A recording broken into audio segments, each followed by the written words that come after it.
Hi everyone, Al DeMarco here, and this is going to be your Wednesday video report. Free selection coming up in just a moment on your New Mexico-Colorado game. That's in the nightcap of the Las Vegas Classic here in Vegas at the Orleans Arena tonight. The first game, of course, is the Indiana-Northern Iowa game, and I'll talk about that one as well because I considered using that as a free pick.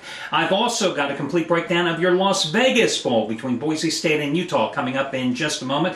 Last night, cashing in with the free selection, of course, with UCLA, just getting there in a half-point cover. Although some of you may have gotten a push, but more likely it was a half-point cover against Montana State. And I told you I thought that Southern Miss Louisville game in the St. Pete Bowl could have gone either way, but I leaned a little toward Louisville. And I mean, you talk about a strange, wacky game. The Cardinal coming back there thanks to a long kickoff return to get the half-point cover for most of you out there. And that was another one of those games that you absolutely had to buy the half-point one way or the other. You know, and I'm a big proponent of buying that half-point when the line's right there on 3, 4, 7, and sometimes 10. So always keep that in mind in the college bowl season and as the NFL season winds down as well. Now, as for me tonight, as I just told you, I'm going to preview the Las Vegas Bowl because Boise State, Utah has absolutely no appeal for me. As far as I'm concerned tonight, the best bet is in college basketball. It's a 7 o'clock Eastern time game in Philadelphia between LaSalle and Rider. Not a marquee game, but I think it's the best bet on the board, and it's another rare 15-dime release. I've had 2 of them so far this year in college basketball. I am 5-1 with those plays in college hoops the past 2 years combined, and in the NBA with those releases the past couple of years as well. I've gone 10-2. So 15-3 with basketball 15-dime releases over the past 2 years. These are the same 15-dime plays in the NFL that I'm 32-18-2 with over the past 3 seasons.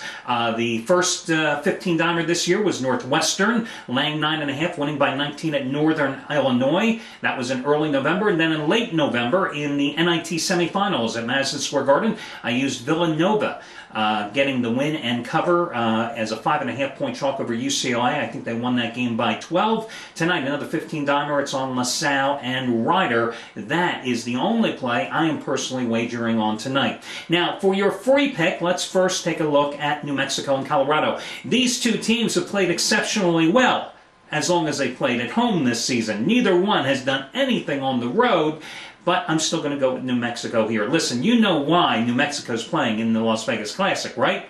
Because Steve Alford would then go up against his old team, Indiana, should both the Hoosiers and the Lobos win tonight. And that's what I think is going to happen. Both teams will win. I'll go ahead and lay the 4 to 4.5 points with New Mexico in this one against a Colorado team that, although it has all 5 starters back from last year's squad, as I said, on the road this year, 0-3, once outside of Boulder, losing to the likes of Harvard and San Francisco along the way. So not exactly an impressive team. Again, New Mexico is going to be the play. Plus, New Mexico's also got the added boost from the debut of Drew Gordon, a former starting forward for UCLA, who, of course, was ineligible for the first part of the season, just gained his eligibility in a home rout of the Citadel a few days ago, in which he had 11 points and 3 rebounds and 20 solid minutes. He is going to be not a star, but a very solid contributor and a presence in the paint for Alford's New Mexico Lobos, and I think they win this game tonight again,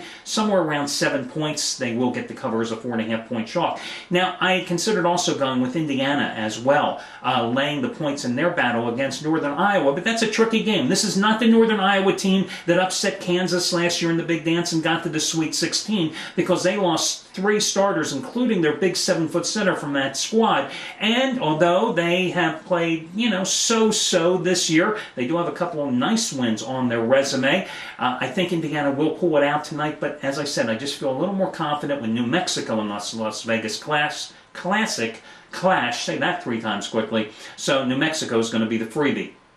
Now, Las Vegas Bowl. It's raining in Vegas. Light rain currently as I'm doing this video. It's a good chance it's going to rain like cats and dogs tonight. 60% chance for moderate to heavy showers as game time approaches.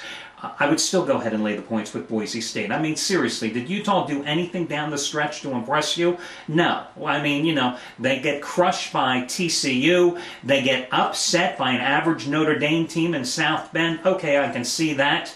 They managed to hold on for a miraculous win against BYU because of a place kicker error there at the end for the Cougars. But again, this is not a Utah team that's playing very well, and it has nothing to do with the fact that Jordan Wynn, their starting quarterback, is out, and Terrence Kane, who happens to be 9-1 straight up as a starter, is going to be playing here once more for the Utes. Because to be honest with you, Wynn, I don't know if it was a shoulder problem that bothered him during the offseason or what, but he did not really throw the ball with much authority this season anyway. This is a Boise State team that everybody says, obviously, they don't have anything to play for. They were shunned by the BCS, blah, blah, blah. You know the deal. They got upset by Nevada when their place kicker missed a couple of chip shot field goals that would have either tied or given them the win in an eventual overtime loss. But A, Nevada was a very good team. And B, Boise State, did it affect them mentally, emotionally, physically when they came back in their regular season finale, a meaningless game, and destroyed Utah State? No, it did not. Plus, it didn't hurt matters as far as I'm concerned that one of the Utah players, wide receiver, decided to go on Twitter the other day, and what was it? He called Boise State something like a bunch of girls and also referred to them as being a bunch of cheerleaders. Yeah, that's a really good way to piss off the opponent. Plus, these two teams, there's no love lost. They got into a skirmish over at the Hard Rock when they were checking in and having their, pre-game publicity brouhaha is actually what it turned into a couple of days ago. They had to separate them all. So again, no love lost. And listen, you've got a Boise State team that's certainly proven its mettle this year. What has Utah done in step-up games? Nothing. You've got Kelvin Moores thrown for over 3,500 yards, 33 touchdowns, only 5 interceptions, completing 71% of his passes. Number 2 offense in the country in terms of scoring points, 46.7. Number 4 in total offense per game, 519 yards. But everybody overlooks this Boise State defense, 13.6 points allowed, 259 yards allowed per game.